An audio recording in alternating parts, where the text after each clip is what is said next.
This is Southern Cross News with Joe Palmer. Good evening, everyone. A 19-year-old Burnie man who pleaded guilty to negligent driving, killing his teenage girlfriend and their baby, has escaped time in prison. Andrew John Shields appealed in the Burnie Magistrates Court this afternoon, receiving a 3-month suspended sentence over the 2016 crash. The mother and grandmother of those killed spoke out, saying no sentence could ever make up for the lives lost. Hands in his pockets, Andrew John Shields approached the courthouse ready to learn his fate over the crash which killed his 16-year-old partner, Hayley Best, and their 2-month-old son, John Ray. The court heard on Tuesday, June 21 of last year, he'd failed to give way at the Deep Creek Road intersection near Wynyard, driving into the path of a semi-trailer on the Bass Highway, a move which killed his own family. Shields stared blankly ahead as the magistrate said his early guilty plea to several charges, including negligent driving causing death and being an unsupervised learner driver, had been considered in determining his 3-month suspended sentence. Victim impact statements were also considered, with the magistrate saying no sentence could return the lives that had been lost. No alcohol or drugs were found in Shields' blood following the crash, and speed was ruled out. The 19-year-old was described as a reasonable and prudent driver, and the circumstances surrounding the crash placed him at the lower end of the scale for negligent driving. However, the magistrate went on to say convicted cases of death must be treated according to their individual circumstances, and that the community deemed it as a serious matter. Following the handing down of the suspension of his sentence on condition of good behaviour, Hayley's mother was accepting. I don't control that. I may not be happy with it, might not think it's enough, might think it's too much, but we've all got a life sentence with the loss of Hayley and John Ray, even Andrew. The court also heard since the 2016 incident, Shields has suffered from anxiety, grief and suicidal thoughts, and that he would have preferred it was him who was killed instead of them. She's still part of my life and I still talk about her as if she's still here, and I'll still continue to do that. Shields was also ordered to pay around $600 in court costs and fines. Jessie Gilmore, Southern Cross News. An 11-year-old Tasmanian girl shot in the face last week has woken from her coma in the Royal Children's Hospital. Phoenix Newitt was airlifted to Melbourne from Launceston last Tuesday. Her mother says she's overwhelmed with emotion after seeing her little girl wake up, and Phoenix is now talking and recognises her relatives. Nathan Richard Campbell has been charged over the shooting, which happened after an altercation broke out in a supermarket between Phoenix's mum and another woman. Authorities are being warned about escalating tensions at Risdon Prison following last month's riot at the facility. Unions say prisoners are angry after a lockdown prevented them from contacting families on Father's Day. The weekend also saw an incident involving an inmate at the Royal Hobart Hospital where a correctional officer and doctor were allegedly assaulted. It's scenes like this prison workers are fearing a repeat of. Unrest boiled over at Risdon last month, and unions say tensions are rising again. It is reaching a crisis point that is unacceptable to our members and putting them in a very unsafe situation. There is intelligence over there that there is discussion amongst inmates about hostage situations. Over the weekend, the union says there was an incident at the Royal Hobart Hospital involving a prisoner. An inmate was taken from Risdon Prison requiring hospital care. They were escorted by insufficient correctional officers for their security rating. The situation escalated and a correctional officer and a doctor were assaulted. The government wouldn't detail the incident but did confirm an assault took place. It says proposed laws would have cracked down on this behaviour. The Tasmanian Liberal government moved in our parliament to provide tougher sentences for people who assault health workers and correctional workers. The CPSU opposed that and it was blocked by Labor in the parliament. Tensions here at the prison have been heightened over the weekend. Authorities placed the facility into lockdown yesterday, with staff sickness cited as a major factor. That lockdown meant prisoners couldn't even call their families on Father's Day. Every prisoner who wants to contact their family, if there's no court order in place saying that can't be done, they should be allowed to, and they should be allowed to on every day of the week. prisoners who are continually being in lockdown situations are naturally getting anxiety about that, they're getting angry about that. It's an environment that's just ready for a match to come along and light it. The government says it's currently recruiting more correctional officers and staffing levels have already increased. The government has provided 47 additional correctional staff in our prisons since we came to office. So quite an expansion of our workforce. But unions question if that's enough to avoid more unrest in the short term.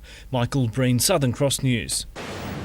More than 70 vulnerable teenagers are forced from out-of-home care each year in Tasmania after they turn 18, with many facing the prospect of homelessness.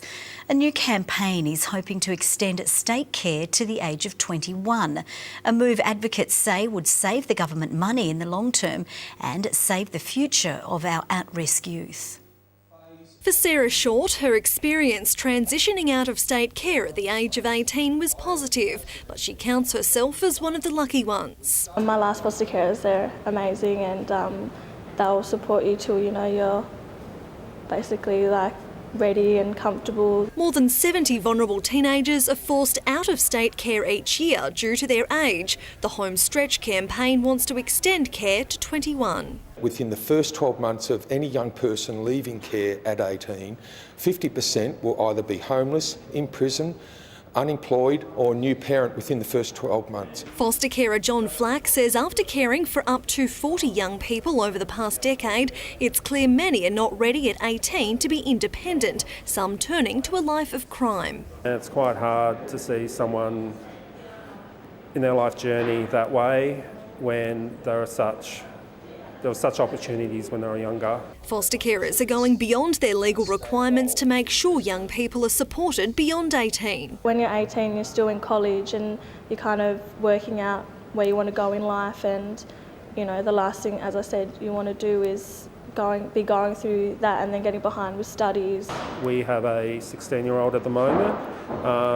She doesn't have a worker, and she's looking at leaving in 2 years' time. She's very anxious, she doesn't have a plan. An extended care arrangement saving government money in the long run. Around $800,000 would cost to keep supporting about 30 young people in that extended care arrangement through to 21. Now, this is not big money. I mean, really, government standards, this is loose change down behind the couch. We are very much seriously looking at what we need to do in this state to provide care and support post 18 years. It is being done under the auspices of out-of-home care reform as well as under the child protection redesign. The state opposition will also consider the reform. Jacqueline Robson, Southern Cross News. Today marks Equal Pay Day, but the gap in some industries between the wages of men and women is still vast, with ABS figures showing some full-time female workers are paid on average $250 a week less than their male counterparts. The gap has declined slightly over the past 12 months, but it's still over 15%. Those other sectors that, with similar qualifications are male-dominated industries, and that's where the difference is. Nationwide on Thursday, childcare workers will stage a mass walkout at 3:20 p.m. over concerns of pay inequality. A mother and son have been caught out in the elements during a 3-day bushwalk with a cold snap currently sweeping across Tasmania. The pair was rescued after becoming stranded near Lake Mackenzie in the state's north. Police say the use of a satellite messenger allowed for a speedy recovery operation and the pair is in good spirits. Authorities are warning bushwalkers to check the weather before setting off. Australian company VIP Sheds has been found in breach of Australian consumer law.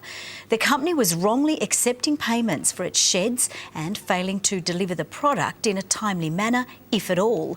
Almost 70 Tasmanians were affected, with many unable to recover the thousands of dollars paid to the company. Tasmania's Director of Consumer Affairs says the two directors have been fined more than $95,000, with further penalties possible. The National Corporate Regulator will also investigate the matter.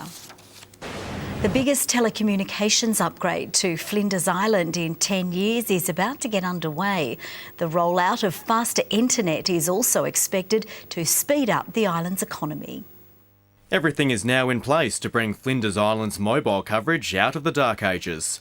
A major investment upgrading the island from 3G to the top-of-the-range 4GX. That means faster internet and better phone reception. These speeds will be definitely comparable with those otherwise available in Tasmania. The $11 million injection will upgrade the link between Launceston and Waterhouse and then to Mount Tanner. Existing towers on the island will be modernised and 4 new base stations will be built to extend coverage. We have one web designer over there who actually flies to Launceston to do her work every so often because she just doesn't have the ability to download and upload the information she needs. The council says coverage right now is so bad, schools can't use technology available elsewhere. That will soon change. Bring virtual classrooms into our school. We'll be able to use it in medical emergencies on the island to connect with expertise. Improve livability of Flinders Island and the ability of a family to make a decision to locate themselves there. 4GX will switch on by early 2019. Tom Johnson, Southern Cross News. Transport safety investigators have revealed a trainee pilot was at the controls of a Hobart-bound flight that suffered a serious incident in May last year. The tail of the Jetstar aircraft struck the runway as it was taking off from Melbourne because the cadet pilot pulled up too sharply. The training captain took over the controls and the plane, carrying 141 people, safely returned to the airport. An inspection showed slight damage to the rear of the aircraft. The Transport Safety Bureau says it was the cadet's first time as the main pilot in control, and they've since received more training and assessment. A new multicultural hub in Moona is being lauded by the Tasmanian migrant community as a much-needed place for cultural celebration. The first of its kind in Hobart's northern suburbs will be a place for worship, celebration and learning. These Bhutanese dancers providing a small taste of their culture at the new hub in Hobart's northern suburbs. We can represent our cultural religion, so everyone can come here. If we do in our home, nobody can gonna know what we're gonna do. Today, the keys were handed to the Multicultural Council of Tasmania. It's been awarded a tender from the Glenorchy City Council and the state government to run the dedicated space for cultural community events. There are so many important festivals and celebration days that communities want to acknowledge and celebrate as part of retaining their culture when they move to Tasmania. In the area, 18% of residents speak a language other than English at home, compared with 4.5% across the state. It's important that they have a space so that they continue to gather and to educate the wider community just on what their role is now and into the future in this area. The facility, the Old Moona Arts Centre, will now be a welcome place for cultural celebrations, worship and events. It's the first of its kind in the area, made possible from a 4-year $200,000 funding boost from the state government. Having a place that's affordable, accessible, well known is really important for making sure that people feel welcome in Tasmania. Past mothers and fathers' cultures, and we just want to learn some few things. Louise Hedger, Southern Cross News. Now let's take a look at the day's business and finance news with thanks to Tasplan, your local super fund. The Australian share market has closed lower after North Korea's latest nuclear weapon test unnerved investors. The ASX 200 index has dropped by 22.6 points. A short time ago, the Australian dollar was trading at 79.52 US cents and 110 New Zealand cents. Lauderdale may be celebrating a finals win, but coach Darren Winter certainly isn't cheering about the state of Blunston Arena. Winter says the current playing surface is dangerous, following works to prepare the oval for the cricket season. By most measures, week 1 of TSL finals was a raging success. More than 3,000 people through the gates seeing competitive, high-quality games. But Darren Winter says players pulled up sore from the surface below. So, they've got lots of grazes and cuts on them from burns from the middle of the ground, so it's not what we want. The surface was ticked off by AFL Tas as per procedure, but the triple header fixture and sunny weather certainly took its toll. I think if they can't get it ready for a football game, I think they'd have to certainly look to change the venues. It will be an all Bombers affair this week. Ryan Wiggins and Ben McGuinness will be on North Launceston's radar after combining for 11 goals against Clarence. Someone with Alex Hill who's a bit bigger and a bit stronger can maybe just add a different look at different stages. Lord Boscott adds a different look at different stages. So the forward line's functioning pretty well at the moment. The weekend's other winner, Launceston, has a dilemma of its own. AFL Tas is denying the club's second-tier Mercury Cup side of a home final, despite finishing on top of the ladder. Instead, the side will play Clarence at Blunston. In my opinion, it's a form of manipulating finals, and we were banking on having half a squad fresh to choose from, and we've just lost that opportunity. Lonergan says he was notified by AFL Tas via text message after Saturday's game. He made his case, but the next morning the decision was made. AFL Tas saying it wants to keep the same clubs playing at the same ground. Yeah, 3 South games in a row potentially for our senior guys. We're going to have to draw from our Mercury Cup team, and now we won't be able to do that based on, I'm sure they'll be as fatigued as what our senior boys will be. Lonergan's side fronts up to Clarence this week.